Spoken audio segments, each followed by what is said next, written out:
Ay, mga Iris loves. Param naman ako ng cellphone. Ay, kailangan i-compose ang sarili. Nakakainis. Oh, huwag ka na magsabi kayo na ni Agot. Hindi. Nay, mamaya na, Nay!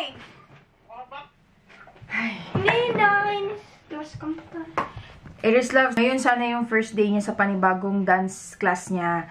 Kasi ang napansin ko sa kanya dun sa previous dance class niya, dun sa may 10th Ave, medyo naiilang siya kasi nga mas matatanda sa kanya yung mga kasama niya sumayaw. Tama ba? Yep.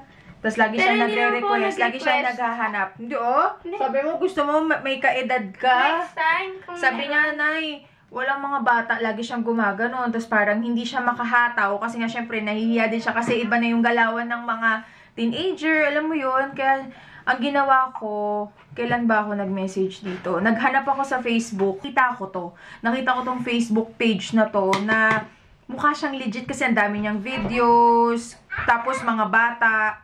Nag-inquire ako last June 3 dito sa Jams Artist Talent Center. Nakita ko siya sa Facebook, mukhang legit yung account kasi una sa lahat, madami yung followers, tapos active siya. Halos maya't maya nagpo-post siya kung masa-search nyo pa ngayon. Tapos meron silang dancing, acting, modeling, ganyan, kung ano man. Kaya ginawa ko yan, nag-inquire ako. Tapos ang bilis nilang sumagot, thinking na nag-message ako sa kanila ng 10:15 ng gabi. Tapos sabi ko, ayos to sobrang, ang naisip ko pa noon, hindi ako nagkaroon ng any hinala. Ang inisip ko agad noon, very active yung page nila. Kasi June 3 ay Monday ng gabi. Kasi iniisip ko, si Sky, gusto ko meron siyang mapaglilibangan. Yun na nga, gusto kong i-enhance yung talent niya, Iris Loves. Kasi diba simula bata siya, mahilig siya sumayaw. Kaya ang naisip ko talagang i-enroll sa kanya isayaw. Inquire ako, tapos kailangan daw mag-down payment na.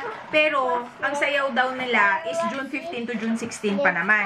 So, June 3, nag-down payment agad ako. Nag-down payment agad ako ng 2,000. Kasi nga, sabi niya, ano dito, sabi niya, 3 slots na lang daw available, 3 na lang. Siyempre, inisip ko, anak ko, sayang naman para may magawa na si Sky. So, nag-down payment agad ako sa kanya. Tapos na yan, ipa-fill up sila ng form. Tapos sabi nila, kailangan by June 9, full payment na. Eh, wala pa akong pera ng June 9. Nag-message pa ako, okay lang po ba sa Friday? Kasi sa Friday pa ako sa sahod. So, long story short, Friday, which is nung isang araw lang, kasi linggo ngayon eh. Nag-full payment na ako. Nagbayad na ako ng 4,000 plus yung 2,000 na down payment, total of 6,000. Tapos nagtaka ako, pag send ko ng payment, nagpa-follow up pa yan sila. Hello, follow up sa payment, ganyan. Nag-aas ako ng resibo, wala nang nagre-reply sa akin. Wala nang nagre-reply hanggang sa kahapon, nag-message na ako kahapon. Sabi ko, anong oras po ba bukas? Ano pong oras bukas? Wala nagre-reply sa akin. Hanggang ngayong umaga, syempre, excited na, ganyan. Ginising ko na sila Sky. Nag-message ako uli, walang nagre-reply. Kinatawagan ko yung mga number, wala din sumasagot. Tinry ko nang i-research sa Facebook. Nilagyan ko yung dulo ng scam.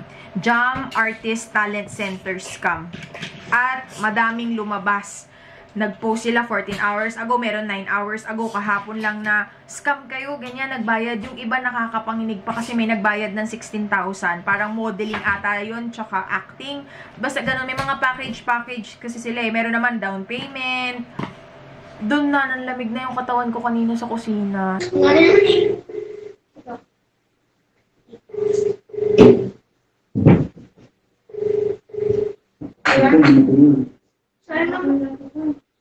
Ha? Alam ko ba na ano? Sa'yo naman yung 3K natin. 3K, 6K. Sabi ko nga sa'yo eh, di ba? Huwag mo ikunin. Kasi pwede ko mo hindi, page talaga ko. Wala, tinuruan na kita eh. Wow! Kumusta 6K natin? 6K, binayaran mo. Nasa Kasi pag ano, pero active pa rin siya.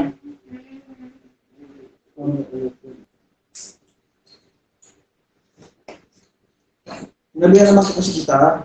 Sigurado ka ba din sa ano? Oo. May pa-sinerge ko kasi. Tignan mo naman kung ngayon lang din sila. 6K din. 6K din kayo naman nasa kanila. Hindi ba pwede pumunta rin ng bayad? Ha? Hindi pwede? Sabi sa'yo? Hindi pwede hanggang hindi ka pwede mag-mata. Imposible down payment agad, 2,000. Walang kaabog-abog, kahit sabihin mo, sa dami ng bangko nga, natagalit. Yun na yun. Yung pera mo, pinaghirapan mo, alam mo, pinagpuyatan mo, tapos gusto mo lang naman na yung anak mo magkaroon ng something na mag-i-improve yung talent niya. Ay, parang nakakit yan. Nakakainis sila. Tapos ngayon, nag-message ako. Hindi ko naman sa ginagamit yung content creator card na sinasabi, 'di ba? Na ganun.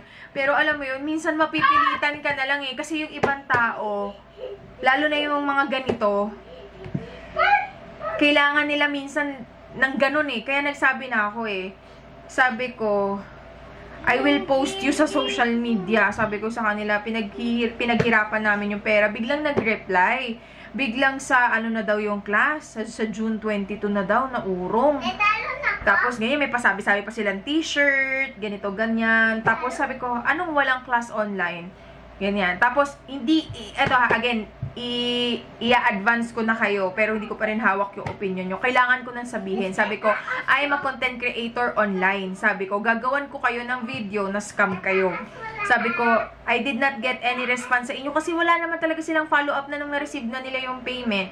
Sabi ko, full payment ako yet hindi kayo nagko-confirm. Biglang nag-message uli, hi ma'am, June 22 po start nyo sa Great Mercies. Great Mercy School of Dasma daw yun. Kasi sa Dasma yung may pinaka-malapit daw sila na workshop. Inayos na po lahat yesterday. Sabi ko, wala akong katibayan na magsisimula next week. Kasi alam nyo kung bakit. Meron ako nakita na mga post sa Facebook. April pa, pinangakuan sila. Hanggang sa namumove daw, hanggang sa June na daw uli. Alam mo yun, so kaya sabi ko mukhang ano lang to Alam nyo yun, mga pangako lang para mag-subside yung pakiramdam, ganyan, para hindi mai-upload yung exposed video na ine-expose sila, ganyan. Sabi, pinapatawagan ka na din po namin. Wala naman tumatawag. Sabi ko, i-refund nyo ang binayad ko or else ipopost ko kayo. Hindi na ako interested. Kasi hindi na talaga ako interested. What if ganito mangyari? Magsimula nga, June 22, sabihin na natin. Tapos biglang sa mga succeeding dates, hindi na magsisimula, di ba? Parang sasabihin nila may aberya. Pero since umattend ka na ng June 22, di ka na pwede mag-refund. Alam mo yun, yun na yung mga tumatakbo sa isip ko kasi una pa lang, sablay na sila eh. Hindi na sila nakipag-communicate na maayos kung hindi ko pa sasabihin na ipopost ko sila sa social media. Pero si tatay naman, sabi ni tatay siya, antayin na lang natin yung June 22. Pero una pa lang, nagsabi na sa akin si Lux, hindi ba scam yan? Ako naman, knowing me, ni-research ko naman siya, tinignan ko. Kasi kung titignan nyo nga yung Facebook page nila, ang dami nilang mga post doon. Hindi ko nga lang talaga na-try mag-research, nalalagyan ko ng scam yung dulo. Which is, yun nga, mali sa part ko. Tapos ni-research ko yung mga may-ari. Tapos hindi nila pwede sabihin dami account to ha. Kasi ang binigay nila, Sky, quiet, ang binigay nila na bank account is nakapangalan doon mismo sa owner na laging nagpapa-interview sa mga TV Patrol, mga ganyan. Pangalan niya is Jojo Flores. So pag nagdeposito ka sa bangko, pag mali yung pangalan, sasabihin sa'yo ng teller, hindi po match yung account name sa account number, di ba? So hindi niya po pwede sabihin na na poster account, ganyan. Kasi galing naman ng poster account, kapangalan mo, Jojo Flores, di ba? Tapos ang problema pa, teka lang, tignan mo nga kung in good faith sila, ang dami na daw nagme-message sa kanila, nagbubura sila ng message, kasi nag-join ako ng group na nakalagay, Jam Artist Talent Center Scam. Yun yung mga na-scam na tao, 600 plus yung nasa Facebook group na yon. Tapos yun nga daw, dinidelete daw yung mga messages nila, yung mga comment. Tapos nag-message din ako, tsaka nag-comment kahapon, what time po tomorrow? Tapos nagtataka ako, pagbabalikan ko yung comment ko, baka sakaling may nag-reply, may mga kaparehas ko na magda-dance class yung anak, mag-reply, nawawala yung comment. Tapos inisip ko, hindi siguro na-send, kasi siguro yung internet namin pawala-wala. Pero naka-anim na comment ako sa iba't ibang post nila. Kasi active sila eh. Kung titignan nyo, active sila. Pag search nyo yung Jam Artist Talent Center, sobrang active sila. Yes, hello ma'am. Ito po si Ma'am Isha po Romeo, ma'am. Yes, sino sila? Yes, hello ma'am. This is Jay po ma'am from Jam Arts Talent Center ma'am for Sean Lucas Kabulukan po ma'am. Oo. Ako. Bali ma'am. I'm sorry, what's your name again? Jay po, ma'am. Jay, can I have your surname, please? Camacho, ma'am. Jay Camacho. Okay, Jay, I just like to inform you that this call is being recorded for legal purposes, okay? So that I do have documented calls or conversation coming from Jams Talent Artist, okay? Okay, na-understand, ma'am. Okay, Jay, go ahead. Okay. Bali, ma'am, nakita ko dito no, na parang nagkaroon kasi kami ng sobrang dami ng queries last time. Siguro pwede kayo nasa doon. Anyway, ma'am, for Great Mercy, tuloy po tayo this coming week po. Every Saturday siya, ma'am. For dancing po ito, ma'am, tama po? Yes, for dancing. Jay, gusto ko lang i-clarify. Nagsabi kasi kayo na magsisimula yung workshop June 15 or June 16, either Saturday or Sunday. Tapos, nag-send ako sa inyo ng down payment. I had a confirmation na you receive it. Pero nung nag-send ako nung completion of payment, moving forward, wala nang nag-respond sa akin. So, syempre, instinct natin, ngayon, di ba, dapat siya mag-i-start. Hindi ko alam kung anong time. Ang instinct ko, syempre, baka naloko ko. What I did is, nag-research ako, Facebook, nilagyan ko ng scam yung dulo, ang daming lumabas, na ang daming umasa since April. Actually, merong group regarding this one. Merong group na ginawa na hindi, kumbaga, it's none of my business anymore, di ba? Pero, for awareness lang, doon ako nagkaroon ng idea na this might be a scam. So, gusto ko lang i-inform ano yung panghahawakan ko na June 22, moving forward, talagang matutuloy yung workshop, dance workshop na sinabi ninyo. Ako, ma'am. Bali, ma'am, dapat talaga 15 matutuloy. Kaso nagkaroon tayo ng ibang event kasi na location is inuna mo namin is orientation. Kasi po, yung iba po kasi mga admin hindi po tumutuloy. Well, di naman din po yung concern nyo. However, ma'am, ina-assure naman po namin with the Great Mercy, na-inform naman po namin sila yesterday na this week na rin po talaga gusto nila na matuloy. So, yun ma'am, by this week ma'am, matutuloy po talaga tayo. Pwede ba akong makakuha ng number ni Great Mercy para matawagan ko din sila? Kasi yung Facebook nila, hindi sila responding as of this day. Kasi syempre, understandable naman Sunday. Meron ba akong contact person na pwedeng tawagan sa Great Mercy? Bali ma'am, we do have GC na po through Messenger. And ito lang din kami nag-uusap pa. Wala kami parang personal number to call them po. Pero ma'am, you may confirm naman po by Monday. That's okay po. No, tomorrow is holiday. Walang pasok, di ba? Okay. Sige, ganito na lang. I'm giving you benefit of the doubt, Jay, ha? Can you please reply doon sa aking Facebook message ng OR na nagbayad ako? Okay, hindi ka pala nasusundan na. Okay, sige ma'am, ako na mismo yung magbibigay ng OR sa inyo. Ayun na lang po, within, let's say, 10 to 10 minutes, okay? Sige, sige. I will wait for that. I appreciate your call. Maraming salamat, Jay. Okay, thank you ma'am. Mapalas day po. Ay, kung saan lakas, baliwala. So, ayun, Iris Loves, tumawag, Jay Camacho.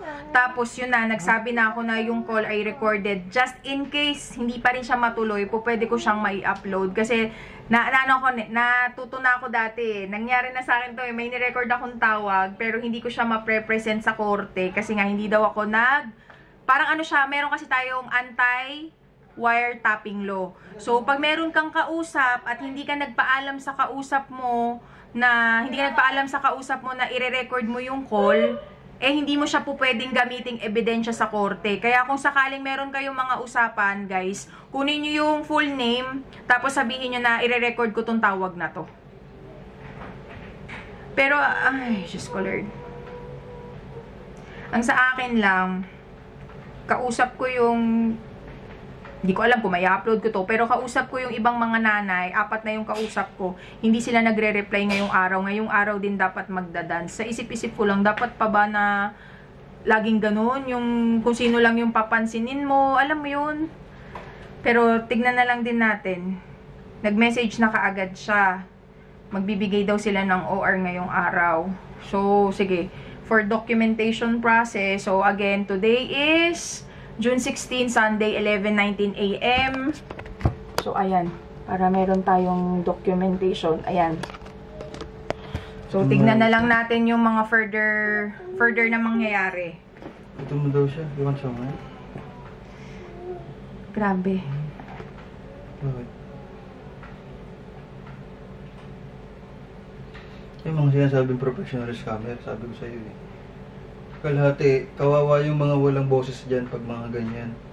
Kasi ang pipiliin lang nila, yung gusto nilang Kasi diba, iligtas. yung 4 na nanay, kausap ko lang parang 15 minutes, wala pa ring response sa kanila. Pero kanina nag-reply sila sa akin kasi nga sinabi ko, hindi ko sa parang pangit din kasi social media ka. Kailangan ko na sabihin na content creator ako, tapos sinend ko yung YouTube. Kasi, alam mo yun, hindi siya sa pagmamayabang o kaya hindi siya power tripping eh. Pero hindi kasi uma-action, aminin na natin yan, hindi a-action hanggat hindi nila alam na pwede tayong mabuko dito. Kasi yung iba, kahit manakot naman na ipopost ko kayo, tapos pagtingin nila, parang wala naman masyadong makakakita, wala naman masyadong mag-share. Hindi sila nag-a-action eh.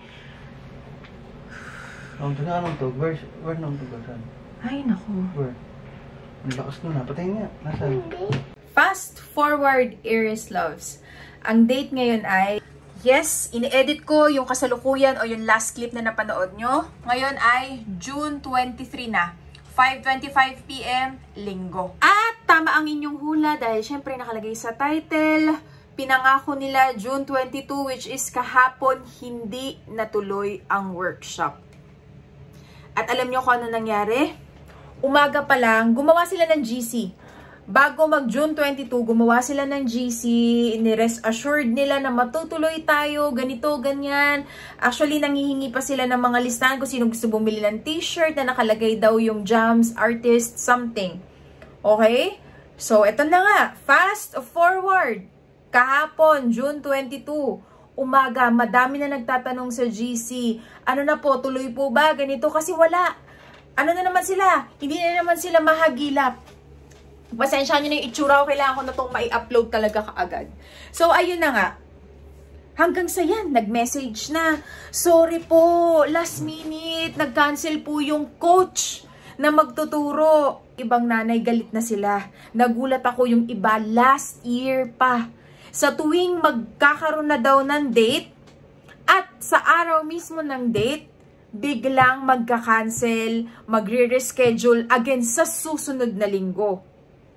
Okay? So, sabi nila, nagalit na yung mga nanay, refund na lang, 1 year na kami nag-aantay, magpapasukan na yung mga bata, dapat to, summer workshop, and which is true, magpapasukan na uli, refund, refund, refund, hindi na naman sumasagot yung mga admin ng Jams. Again, hindi na naman sila nagre-respond hanggang sa yung ibang nanay doon nakakapagbanta na ganito, ganyan. Which is, for me, valid yung nararamdaman nila eh.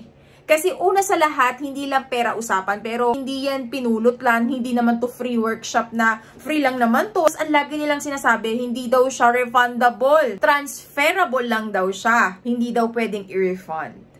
So, eto na, yung ibang nanay nagagalit na, nag-set up sila ng video call, mag-video call daw. So, mag-i-insert ako dito again ng clip ng video call na nangyari. Iris Loves update. Nag-conduct sila ngayon ng video call sa GC. So, ayan siya. Inire-record ko din, ini-screen record ko din. Good morning po. My name is Kathy. I'm the Executive Secretary of JAMSAP and I'm with Nadra, one of our CSRs. On behalf of JAMSAP, we would like to apologize that we will be moving the session next Saturday, same time, same schedule. And again, it's out of our control. One of the coaches canceled. We have a contract with them. Po, ang concern ko lang po ba, tuloy po ba yung dance class tomorrow? Kasi hindi na po ako makakapag-intay ng another 1 week. Sabi naman po sa GC, meron daw pong schedule for tomorrow, City Mall Ana po. Matagal daw yung refund. Pero sabi nila meron daw bukas. Sabi ko, iba ayaw ng Sunday. Sabi ko ako, okay lang ako Sunday. Kasi ayaw rin namin kayo na magbitaw pa kami ng mga masasakit na salita sa inyo. Ibalik na lang po yung binayad. Kung bukas wala pa rin, para wala na rin po problema. Kung ayaw nyo rin po madamay din yung mga ibang tao at mga ibang yung jobs agency at mga CEO kung sino ang Poncio Pilato po yan. Kakasuhan daw nila yung coach na yung araw lang daw nagsabi yung coach, hindi daw makakapunta yung coach wala na. pa kasi bukas Hindi daw nila kontrolado na walang coach, walang magtuturo, pero kakasuhan daw nila yung coach. Kinancel nyo. So, kinancel ko yung schedule para bukas. Alam nyo po yun? So, yung ibang nanay, syempre furious. Yung iba, medyo tumataas na yung boses. Alam nyo, sinasagot nung admin nila, hindi out of control na namin. Out of control namin na nangyari. Puro lang gano'n na tipong, pag binasa mo yung mga nag-post na na-scam kami, ganito, ganyan, iisa lang yung parang naging pattern, which is pwede nang tawaging modus. Tuwing oras o araw na lang ng assigned date, sinasabi nila, may nangyaring emergency sa coach. Diba? Which is, lagi na pala nangyayari. Dapat isang beses pala nangyayari, ninonote nyo na. Kasi kung talagang mahalaga sa inyo yung customer, mahalaga sa inyo yung mga nag-enroll, nangyari na to. O next time, dapat may backup na tayo. Coach number 1, pag biglang nagkasakit, kung ano man, meron pa ako nakita, nagka-LBM, dapat nandyan si coach number 2. Coach number 2, kung hindi ka po pwede, coach number 3. Because that's how you run a business. Kailangan meron kang backup. Magigets ko pa kung this is the very first time na nangyari na nag-cancel kasi hindi po pwede yung coach. Meron pa sila, hindi ko lang alam kung drama, pero mananagot yung coach dito. Kakasuhan namin sila, may contract sila with us, bigla-bigla sila nag-last minute cancel. Talaga ba? Talaga ba, Jams? Talaga ba? Alam mo yun, na parang, what a coincidence. Nakita ko din, yung Batangas, kinancel din daw ng coach kasi nagka-LBM. Yung ganitong area, sabihin natin, for example, Mindanao, nagkaroon daw ng problem yung coach. What are the odds na laging na lang sa araw mismo? Tapos ito pa ang nakaka-buisit. 1 hour, 2 hours before yung workshop, tsaka lang sila magre-reply na cancel. And worst part is, yung iba sobrang layo pa. Kasi ang ginagawa nila, actually, hindi naman talaga yun yung, wait lang, hindi yun yung venue talaga dapat kahapon. Iniba na naman yung venue. Yung iba bumiyahe na ng maaga. Opo, later na, bumiyahe ng maaga. Kasi hindi naman lahat na nag-e-enroll ay di sasakyan. Alam nyo yun, bumiyahe sila, nag-commute sila, maaga silang dumating doon, bigla pang umulan to think na hindi pala ending matutuloy. So, ito na, nagsusorry sila, hindi na kasi namin kontrolado, ganyan, ganyan. Rest assured tomorrow, which is today. Rest assured tomorrow, June 23, matutuloy na po yung head coach. Head coach na po namin mismo ang pupunta. Mga mommies, sabi pa nung iba, refund. Mga mommies, parang sinasabi nila, push lang, hindi kami scam. May mga naninira lang talaga sa amin, kaya push tayo tomorrow. And tomorrow comes, which is today, June 23. At umaga pa lang, nagtatanong na kami ng mga mommies kasi nagkagulo kahapon. Kesyo, ang daming gusto mag-refund and hindi sila sumasagot. Hindi na rin sila nagtatanong kung tuloy ba ngayon, ganyan. Umaga pa lang. Just to receive a message 2 hours before na cancel daw. Nag-cancel daw uli yung coach. Nasabi, head coach na daw ang magtuturo ngayong araw. And for me, sinabi ko, wala na. Tapos na. Hanggang dito na lang talaga yung kaya kong consideration na pwedeng ibigay. Alam nyo kung bakit? May mga nag-message na 1 year nyo na ginagawa sa amin to. To think na may mga nagtagal ng 1 year. Grabe naman kayo, Jams. Sobra naman talaga. Alam nyo yun. Tapos bawal mag-refund. Tapos ang sinabi na naman nila, sure na next week.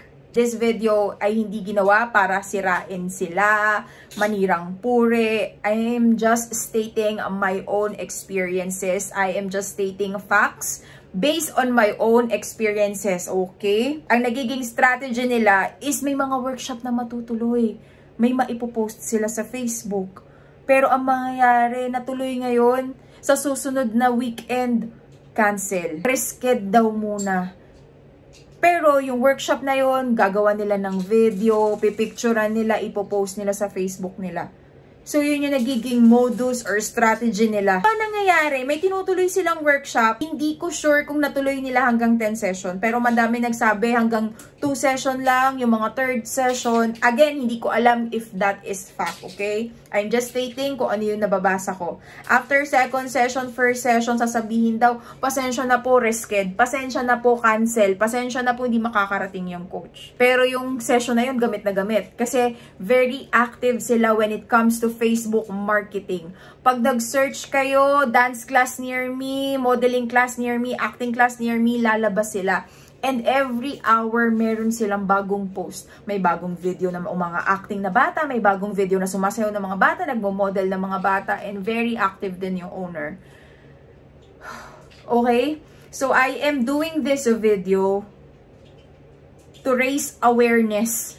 Dahil bilang nanay na nagtatrabaho, alam ko yung hirap ng mga magulang na minsan hindi na to extra money eh. Alam nyo, minsan pinag-ipunan pa to kasi gusto lang natin yung anak natin merong talent na ma-improve. O kaya, hinahanap natin kung ano ba yung magugustuhan ng anak natin na po pwede nilang pagkalibangan.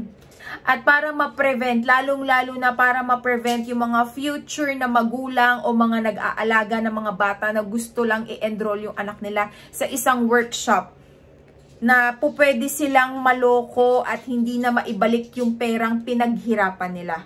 So again, sa mga nabiktima, sa mga katulad ko na magulang na nagbayad at hindi natuloy ang workshop, I am encouraging you, speak up, post about it, kanya-kanya tayo, magtulungan tayo, i-reshare natin, i-repost natin, i-share natin to everybody para hindi na dumami pa yung mapunta sa ganitong sitwasyon. Kasi, again, sabi ko nga, hindi lang pera yung usapan dito. Pati yung oras na nilaan, marami ang mga magulang na nag-leave pa ng trabaho para masamahan yung anak nila. Madaming bata na hindi na okay yung mental health nila dahil 1 year na silang umaasa na makakapag-modeling class sila, makakapag-acting class sila. And pati yung mental health ng mga magulang na katulad in our case, na yung money na yun, hindi namin yun extra money na magaan lang sa loob na ayaan mo na. Pero, yun nga, very unfair. You're very unfair, Jams. Sobrang unfair ninyo. Nasaan yung pagiging makataon nyo? And to the owner, huwag kang magbulag-bulagan kasi nakikita ko dun sa group na parang wala lang sa'yo. Hindi ko alam kung paano ka pa nakakapag-post araw-araw knowing na ang daming mga magulang na nagre-reklamo, ang dami mong mga taong pinaasa. So, this video is really to expose this kind of business na hindi na sana makapanloko pa ng ibang tao. So, yun lang ang masasabi ko mga Aries Loves. Be very, very careful. Maging smart na tayo. Madaming scammer sa mundo. Madaming mapanlin lang na tao na nagtitake advantage. And please, pakishare na lang tong video na to para wala nang mapunta sa ganitong sitwasyon sa susunod. So, yun lang. Ingat kayo palagi and God bless us all. I am still hoping na sana ma-refund tayo. But if ever hindi man ma-refund, again, siya na bahala sa inyo. Okay? So, karma na lang.